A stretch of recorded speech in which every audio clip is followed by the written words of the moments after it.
The first time my husband begged me not to leave, I almost laughed. Not because it was funny, but because for 7 years, I had been the one begging him to come home before midnight, begging him to answer my calls, begging him to stop choosing other women over the woman who shared his name. Every time I confronted him, he gave me the same tired promises. I'm sorry. It meant nothing. It'll never happen again. Then he'd disappear with another woman, and another excuse. For a long time, I believed love could change a person. That if I forgave enough, prayed enough, stayed patient enough, one day my husband would remember the vows he made to me. Instead, he only became more comfortable hurting me. Then one ordinary Tuesday morning, I stopped fighting for my marriage. I stopped asking where he'd been. I stopped checking his phone. I stopped waiting by the window for headlights that never appeared on time. I stopped crying over lipstick stains that didn't belong to me. Something inside me simply went quiet. At first, my husband loved the silence. No more arguments. No more tears.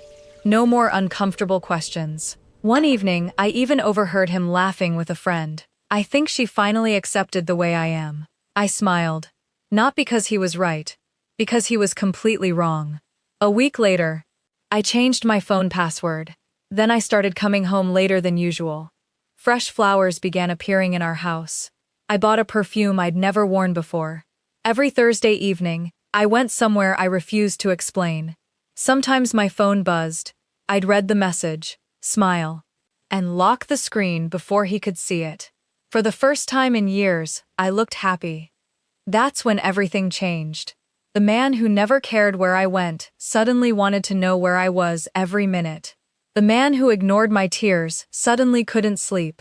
The man who spent years breaking my heart began acting like someone was breaking his. He started following me, questioning me, watching me, searching for answers I refused to give. And with every passing day, the fear in his eyes grew stronger. Before we continue, tell us where you're watching from in the comments. We'd love to know which country you're joining us from.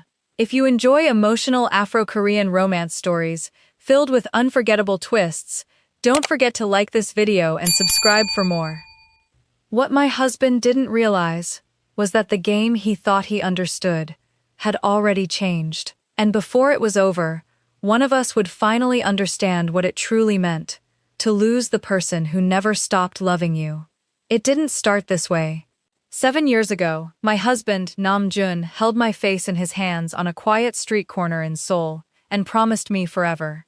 He was the kind of man who remembered how I liked my tea, a little too strong, no sugar.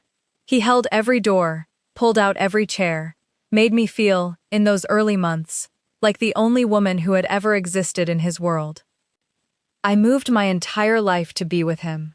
I left behind a design career I loved in Lagos, a circle of friends who had known me since childhood, a mother who cried at the airport and told me, "Caroline, marriage is a garden. You water what you want to grow." I believed her. I believed I was watering something that would grow into a home.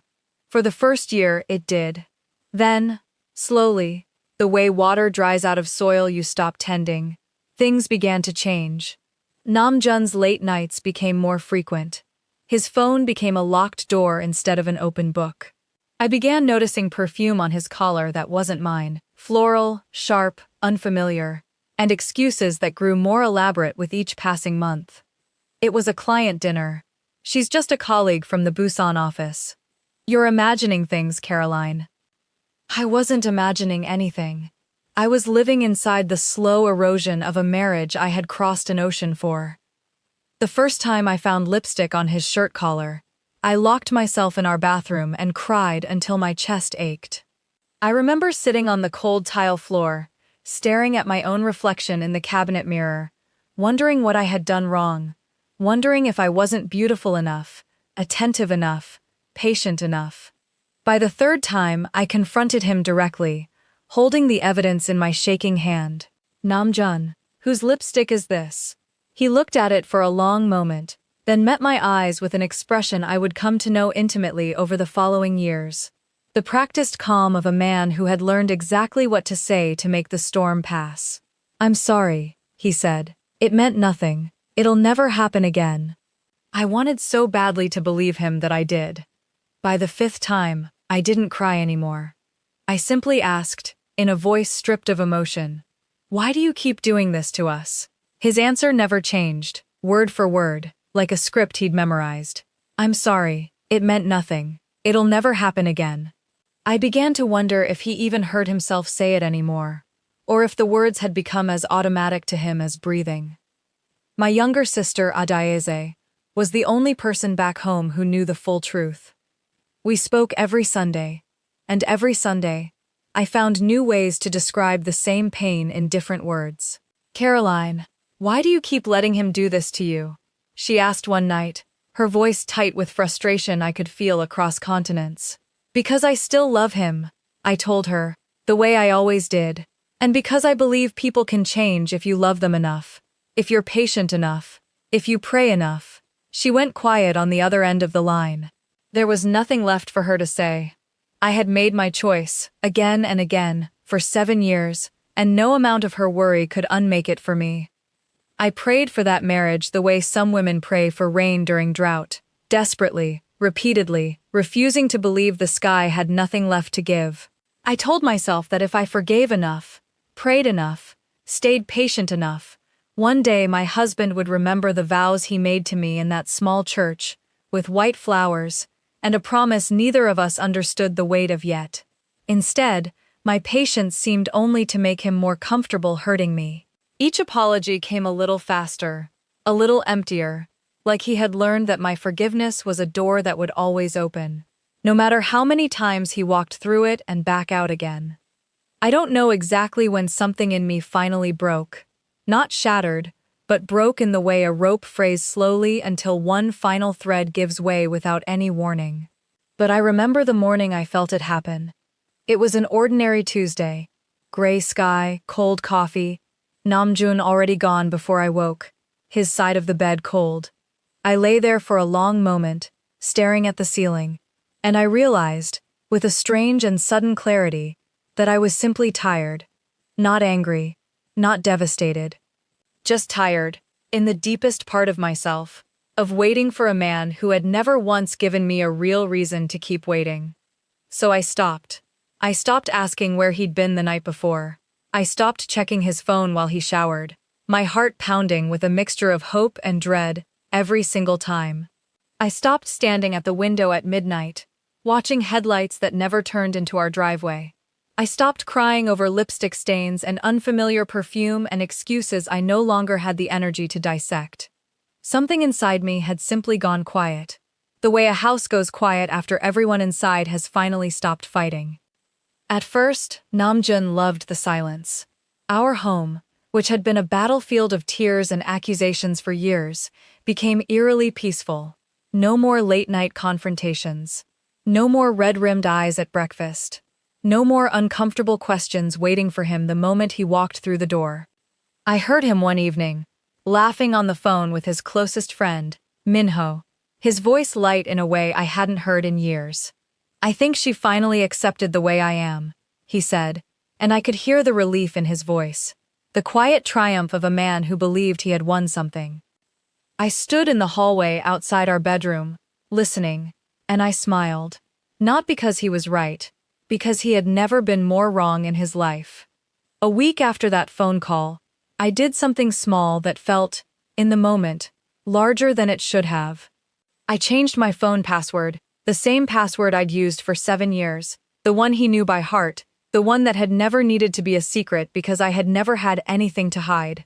I don't know exactly what made me do it. Maybe it was instinct.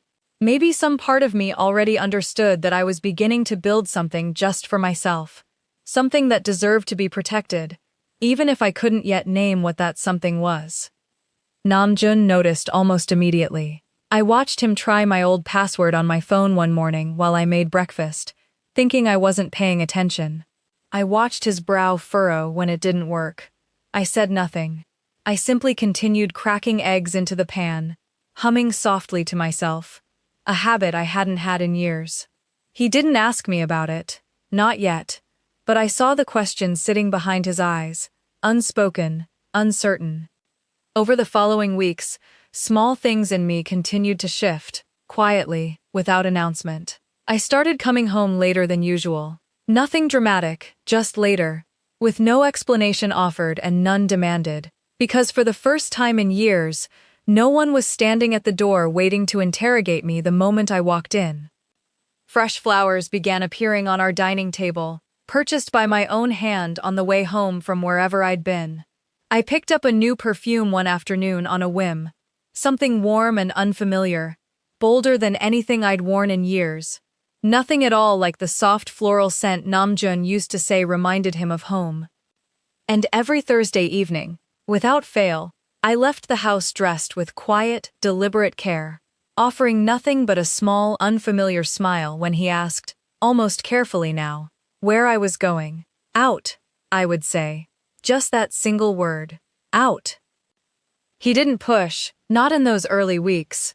But I noticed him noticing.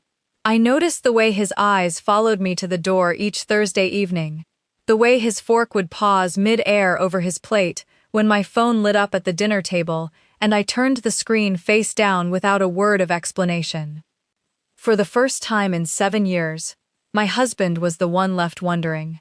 And wondering, for a man like Nam-jun, a man who had spent 7 years being chased, forgiven, and never once made to sit in uncertainty, was a feeling entirely foreign to him. One night, nearly a month into this quiet transformation, I came home well past 10 to find him sitting alone in the dark living room, still in his work clothes, a single lamp casting shadows across his face. He hadn't touched his dinner. "Where were you?" he asked. His voice wasn't sharp the way mine used to be, when I asked him the same question 100 times over the years. It was quiet, uncertain, almost fragile.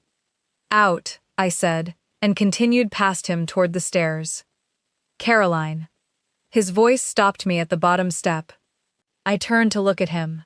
For the first time in longer than I could remember, I saw something in his eyes I had never once seen there before.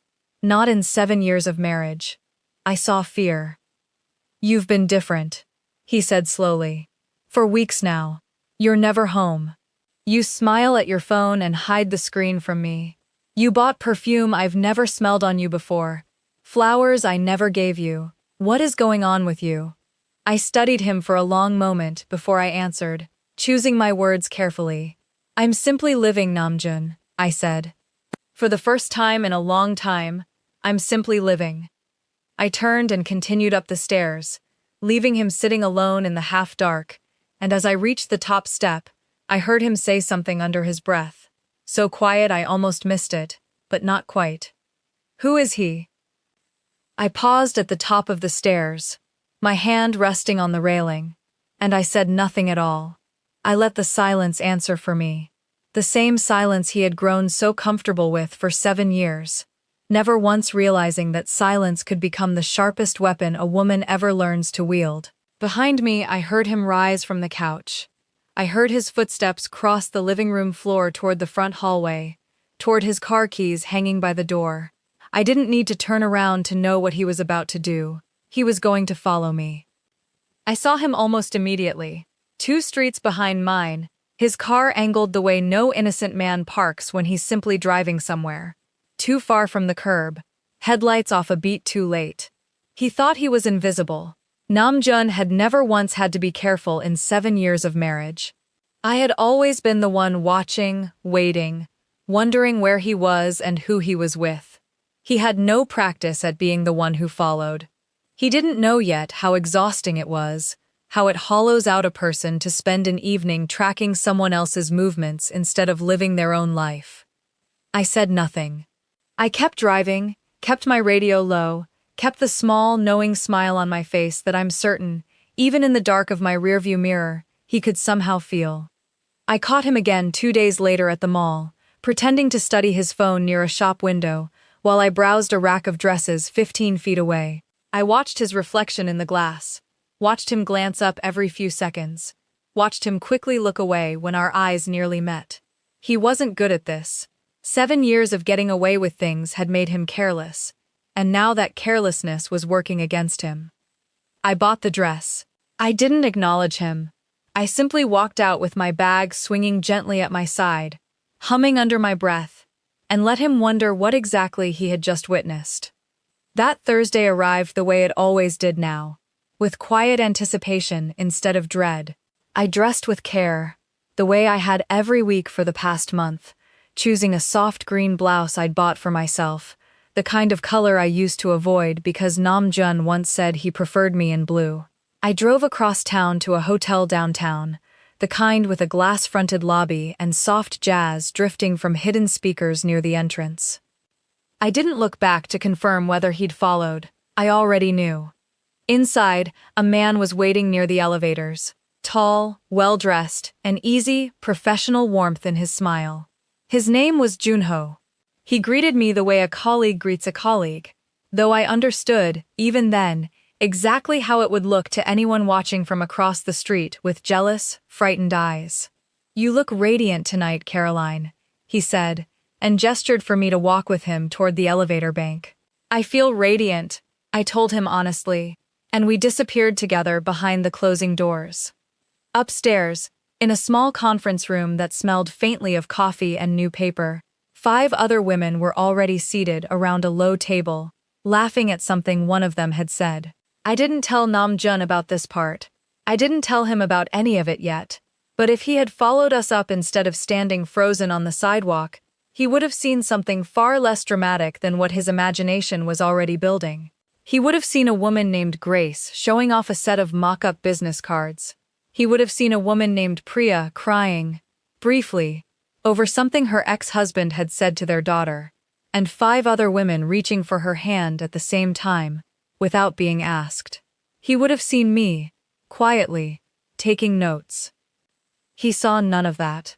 I found out much later, from Nam-jun himself, exactly what he witnessed that night from across the street. He watched Junho's hand rest briefly against my shoulder as we walked in. He watched us laugh together at something I said.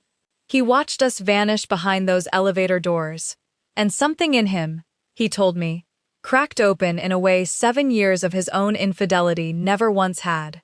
He said he stood there on the sidewalk for almost 20 minutes afterward, unable to make himself move, watching that glass lobby as though staring long enough might somehow rewind what he'd just seen. He told me he almost crossed the street that night, almost stormed into that lobby and demanded to know exactly who this man was and what he meant to me. But something held him back. Some old, buried shame, perhaps. The quiet understanding that he had no right to demand faithfulness from a woman he had never once offered it to himself. He said it felt like standing at the edge of a mirror he didn't want to look into. So instead, he drove home alone, devastated in a way he didn't yet have language for. I came home after midnight, humming softly under my breath, and found him sitting in the darkened living room still wearing his coat, as though he hadn't moved in hours. "Where were you?" he asked again. This time his voice wasn't angry. It was something far worse than angry. It was afraid. "Out," I said simply, and continued up the stairs toward our bedroom. He didn't sleep that night. Around 3 in the morning, I heard him go down to the kitchen, and when I came down the next day, I found 4 empty cups of coffee lined up beside the sink. From that night forward, something in my husband shifted entirely, and it didn't stop at checking my phone. 2 days later, I learned that he had found Junho's name printed on the branding studio's website and called the front desk pretending to be a potential client, just to hear the voice attached to the man he'd seen me disappear with. Junho told me about it himself, laughing a little, not unkindly. "Your husband called my office," he said, "asked 3 questions about branding, and 1 very badly disguised question about whether I was married." I didn't laugh. I felt, for the first time since this had all begun, a small flicker of something closer to pity than satisfaction. He began checking my phone the instant I set it down, the same phone he had never once cared to glance at in 7 years. He searched through my handbag while I showered, sifting through receipts and folded papers like a man hunting for evidence of a crime. Except this time, for the first time, the crime belonged to someone else. He smelled my clothes when I came home each evening, searching for some trace of cologne that wasn't his own. He began asking my friends careful, probing questions he had no right to ask. He called my sister once, in a moment of quiet desperation neither of us expected from him. "Has Caroline said anything to you?" he asked her. "About anyone?" Adaze told me about the call that same night, laughing quietly into the phone from across the ocean. "Your husband is losing his mind, Caroline. Do you understand what you've done?" "I know exactly what I've done," I told her.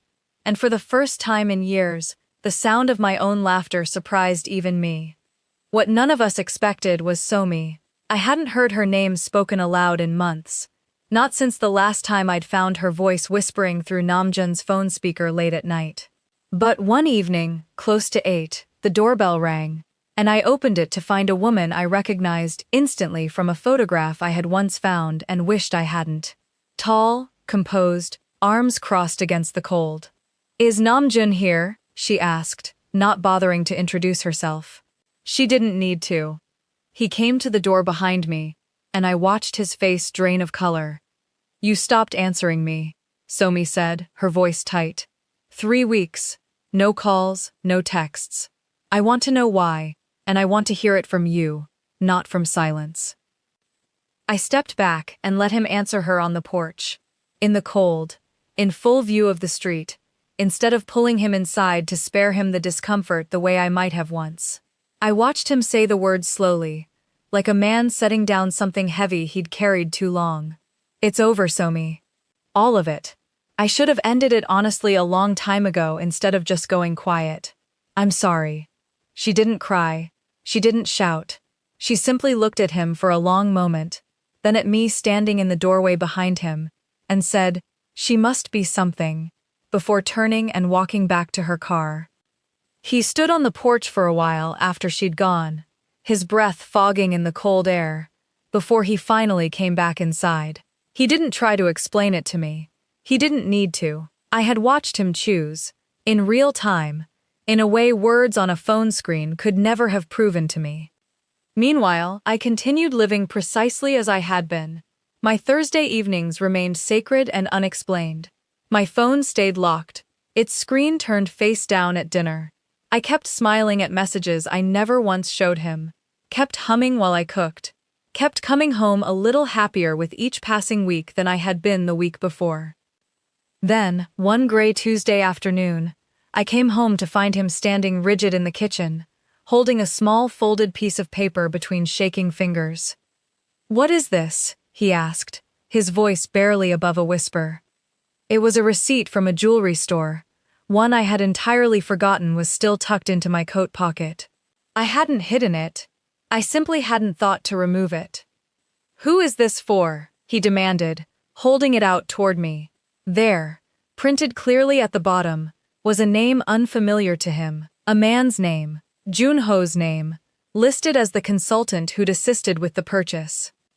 I looked at the receipt in his trembling hand, then at his face, pale and searching, and I said absolutely nothing at all.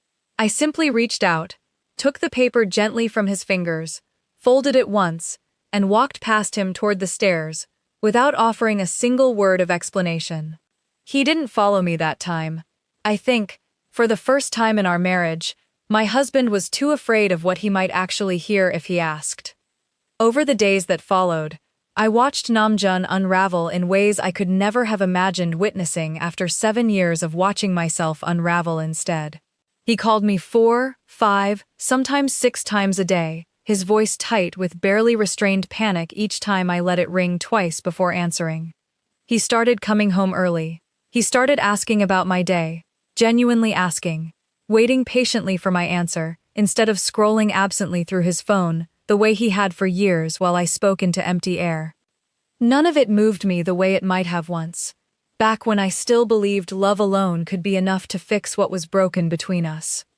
One evening, I overheard him on the phone with Minho again, his voice low, shaking in a way I had never once heard from him before. "I think she's seeing someone," he said. "I think I'm losing her, Minho. I really think I'm losing her." There was a pause, then Minho's voice, thick with disbelief. "You? Nam-jun. You've cheated on that woman for 7 straight years. and she never once left you. What exactly are you talking about? I know that look, Nam-jun said quietly. I know exactly what that look on a woman's face means. I gave other women that same look for years. I know it when I see it. Nobody believed him. Not his friends, not his family, not even fully himself. But the fear had already rooted itself far too deep inside him to be reasoned away by anyone. 2 days later, unable to bear the silence any longer, he found the courage to finally ask me directly. What he didn't expect was that the answer would break him far more than any confession of betrayal ever could. There is a particular kind of silence that settles over a marriage once suspicion has fully taken root.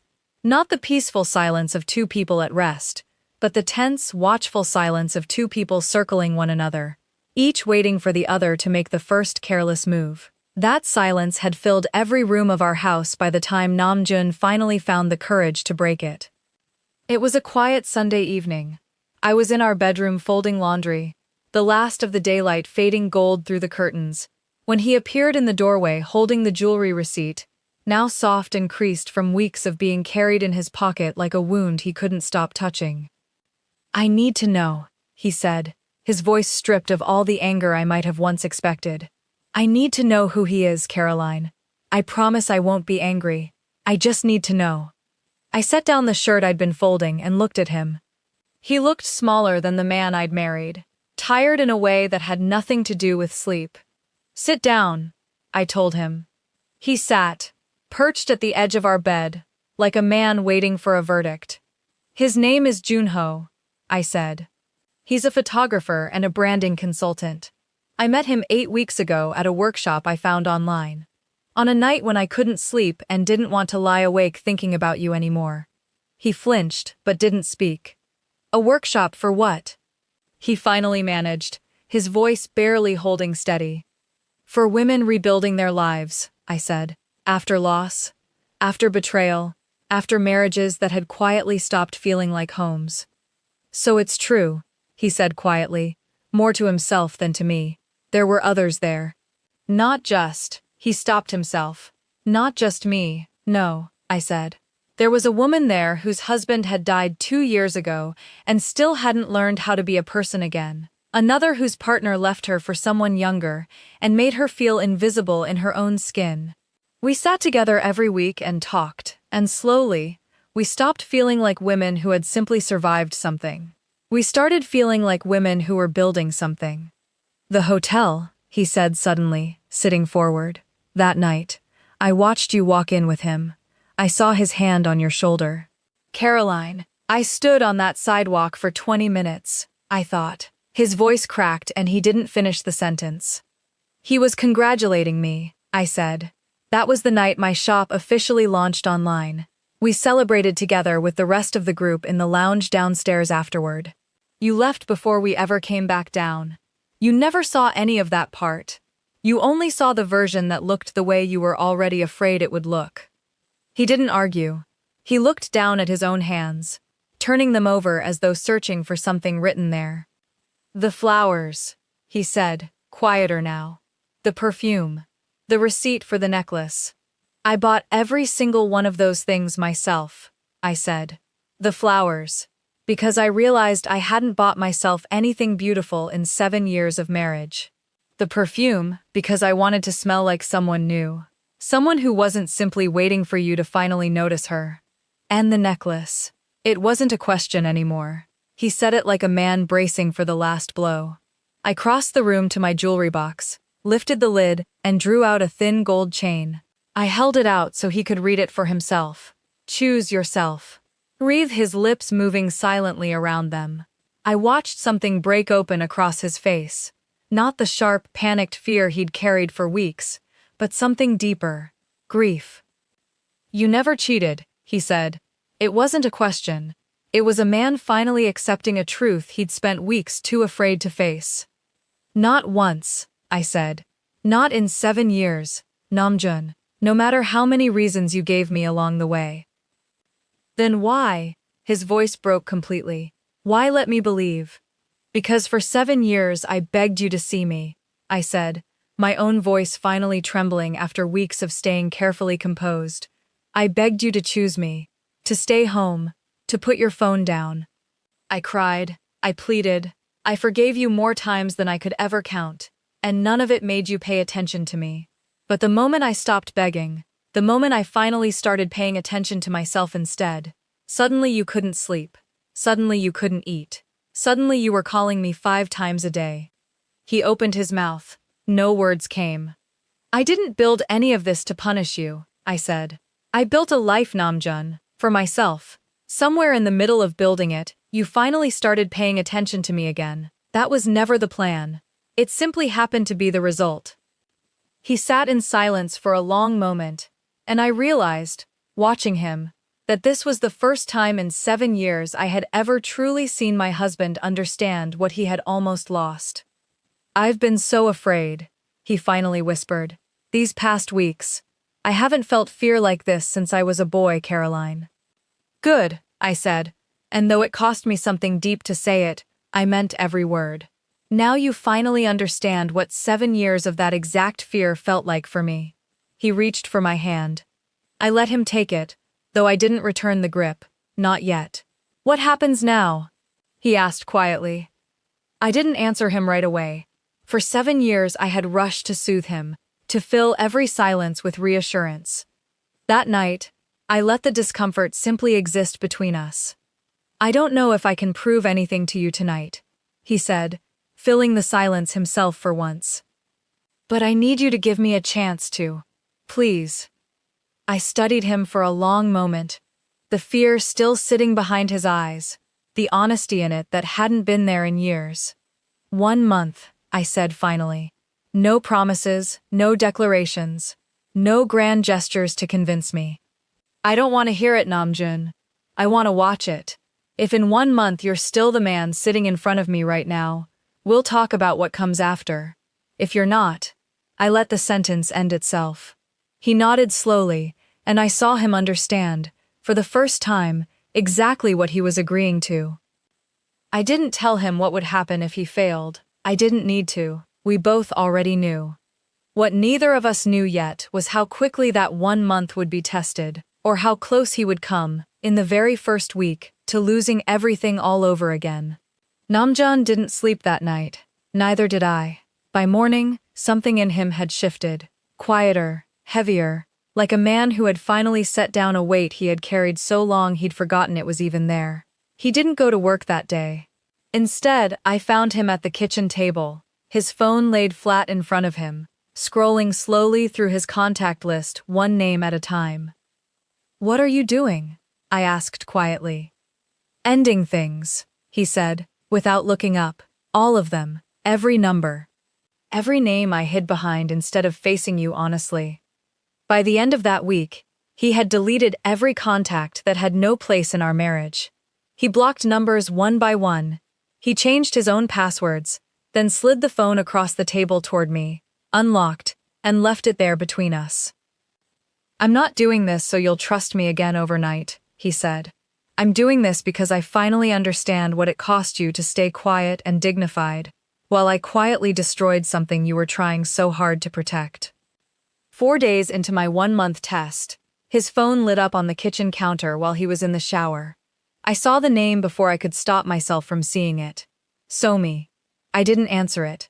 I didn't hide it either. I left it exactly where it was, screen up, and when he came downstairs I simply said, Somi called. Something crossed his face, not guilt, but recognition. A man standing at a door he used to walk through without thinking twice. He picked up the phone, and instead of stepping into another room the way he once would have, he called her back with me standing 3 feet away. I can't talk to you like this anymore, he told her. Please don't call this number again. I couldn't make out her reply, but I watched his jaw tighten. I know, he said quietly. I know I don't get to decide how you feel about that, but I'm asking anyway. He hung up, set the phone face down on the counter, and stood there for a long moment before he could look at me. I wanted to take it in the other room, he admitted. Old habit. I stopped myself. It wasn't a grand gesture, But it was the first time in 7 years I had watched my husband choose me in a moment when choosing me cost him something. And no one but the two of us would ever have known if he hadn't told me. Over the weeks that followed, Nam-jun stayed consistent. He came home on time. He began attending therapy entirely on his own. And some evenings he shared things he had never once said aloud before. About the emptiness that had driven him outside our marriage. About a father who had taught him, without ever meaning to, that love was something to be taken rather than protected. I listened. I didn't rush to comfort him, and I didn't rush to forgive him either. There was one evening, deep into that 1 month, when he made dinner, badly, but he'd tried, and set the table the way he used to, when we were newly married. Watching him fumble with the wine glasses, I felt 7 years lighter than I had any right to feel. I almost reached for his hand across the table the way I used to. I caught myself instead. Not because I didn't want to. Because I remembered how many times I had reached for his hand across a table like this one. Certain that this time, finally, things were different. And how many times I had been wrong. "I'm not going anywhere," he said softly. "Take whatever time you need." The 1 month ended on a Thursday. I remember because I almost didn't go to the workshop that night. Some part of me wanted to stay home and simply watch him a little longer, as though 30 days might somehow not be enough. In the end, I went anyway. Some habits, the good ones, are worth keeping even after the reason for them has changed. When I came home, he was waiting at the kitchen table, exactly where he'd sat the first night he started deleting names from his phone. In front of him was a folded piece of paper. "I made a list," he said. "Everything I think I owe you. Not to prove anything tonight. Just so you'd know I hadn't stopped counting." I sat down across from him, and, for the first time in 7 years, I didn't already know what he was about to say. A year passed, then another. Nam-jun is still earning back, slowly and patiently, the trust he spent 7 careless years spending. Some days he does it well. Some days old habits creep dangerously close to the surface again. A late night with no call, a name he hesitates to explain, and I watch him catch himself in real time, choose differently, and keep moving forward regardless. I no longer measure my own happiness by whether he succeeds at that every single day. If there is one thing I want you to carry with you from my story, let it be this. Love should never require you to slowly disappear. What finally changed everything wasn't punishing him, and it was never about revenge. It was simply, quietly, choosing myself, without apology and without permission from anyone else. You do not need to disappear to keep someone, and if keeping someone requires you to disappear, they were never worth staying for in the first place. Sometimes, the exact moment you finally stop begging to be chosen is the very same moment you learn, at last, how to choose yourself. If this story moved you tonight, let us know in the comments below exactly where in the world you're watching from. And if you believe in second chances built on real, consistent change rather than empty promises, take a moment to like this video and subscribe for more emotional Afro-Korean romance stories, with new episodes waiting for you every single week.